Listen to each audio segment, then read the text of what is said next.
بسم اللہ الرحمن الرحیم۔ ناظرین، آج ہم جس ٹاپک پر بات کریں گے اس کا عنوان ہے اٹھرا۔ انڈو پاک کی تقریباً ہر عورت اس نام اٹھرا سے ضرور واقف ہوتی ہے۔ اٹھرا کوئی مرض نہیں ہے، یہ عورت کے اندر پیدا ہونے والی مختلف علامات کا مجموعہ ہے۔ اٹھرا کا مرض مرد اور عورت دونوں کے اندر پیدا ہو سکتا ہے۔ اس حالت میں اصل میں میاں بیوی کے ہاں جو اولاد پیدا ہوتی ہے وہ پیدائش سے لے کر 8 سے 12 سال کے اندر کسی بھی علامت کے تحت فوت ہو جاتی ہے۔ اس بات کا احساس لوگوں کو اس وقت ہوتا ہے جب اسی کیفیت میں اس میعاد کے اندر 2-4 بچے فوت نہیں ہو جاتے۔ عام عورتوں کا یہ خیال ہے کہ اس مرض کا ادویات سے کوئی علاج نہیں ہے، وہ اس کا تعلق جنات یا سایہ سے جوڑتی ہیں، مگر ہمارا پڑھا لکھا طبقہ اور ہمارے محترم ڈاکٹرز حضرات اس کو جہالت اور بے علمی کہتے ہیں۔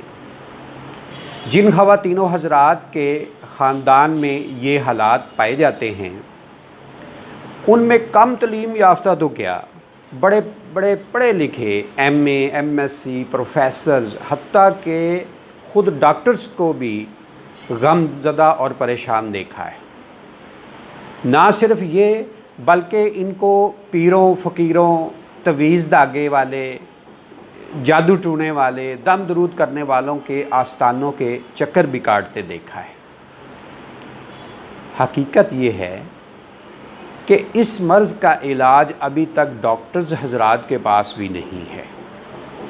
وہ ہر طرح سے اپنی کوشش کر کے دیکھ لیتے ہیں، وہ آج کل انجیکشنز تھیراپی بھی دے رہے ہیں، اس کے علاوہ مختلف قسم کے ٹیسٹوں کی بھی خاک چھان لیتے ہیں، لیکن جب یہ مسئلہ حل نہیں ہوتا تو آخر میں قسمت کا لیبل ماتھے پر لگا دیا جاتا ہے۔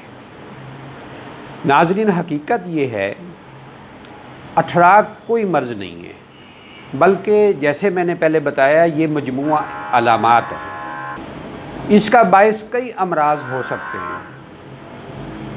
یہ مرض اٹھرا مرد سے عورت اور عورت سے مرد میں منتقل ہوتا ہے، تاہم اس علامت اٹھرا کا مرکز عورت کا یوٹرس یا رحم ہوتا ہے۔ اس کی کئی وجوہات ہو سکتی ہیں۔ اس کا باعث ایس ٹی ڈی یا سیکشولی ٹرانسمیٹڈ ڈیزیزز ہیں یا سیکشولی ٹرانسمیٹڈ انفیکشنز جیسے کلیمیڈیا، گنوریا، جینیٹل ہرپس ہو سکتا ہے۔ یہ علامات جنسی عمل کے دوران عورت کے رحم میں منتقل ہو جاتی ہیں۔ اس کے علاوہ سائٹومیگالی، سفلس، بیکٹیریل ویجینوسس، روبیلا، ویریسلا، ہیو اور اس طرح کے بہت سارے جراثیم ہیں جو عورت کے رحم میں داخل ہو کر مختلف قسم کی علامات پیدا کرتے ہیں۔ اٹھرا کی مریضہ کو اکثر قبض کی شکایت رہتی ہے، سر بوجھل، سر میں خشکی بلکہ پورے جسم میں خشکی اور گرمی کے اثرات ہوتے ہیں۔ پیشاب میں جلن آنا شروع ہو جاتی ہے، ہاتھ پاؤں جلتے ہیں، خارش، پھنسی، پھوڑے، دائمی نزلہ، آنکھوں میں جلن، طبیعت میں غصہ، کوئی بھی بات برداشت نہیں ہوتی، ہر شخص سے ناراضگی، حتیٰ کہ اپنے خاوند سے بھی یہ ناراض رہتی ہیں، اور سب سے بڑھ کر یہ کسی بھی بچے سے پیار نہیں کرتی۔ ایسی عورت کو جب حمل قائم ہو جاتا ہے تو یہ علامات اور بڑھ جاتی ہیں۔ کبھی پہلے، کبھی دوسرے، کبھی تیسرے مہینے میں حمل ضائع ہو جاتا ہے، کیونکہ وہاں زندگی اور نشو و نما کا عمل پیدا ہی نہیں ہوتا۔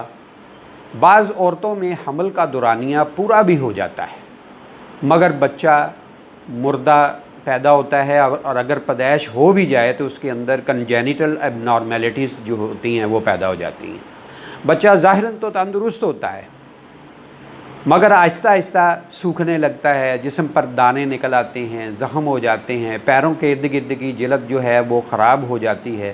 بعض اوقات بچے اندھے پیدا ہوتے ہیں، بعض بچوں میں نیورل ٹیوب ڈیفیکٹس ہوتے ہیں،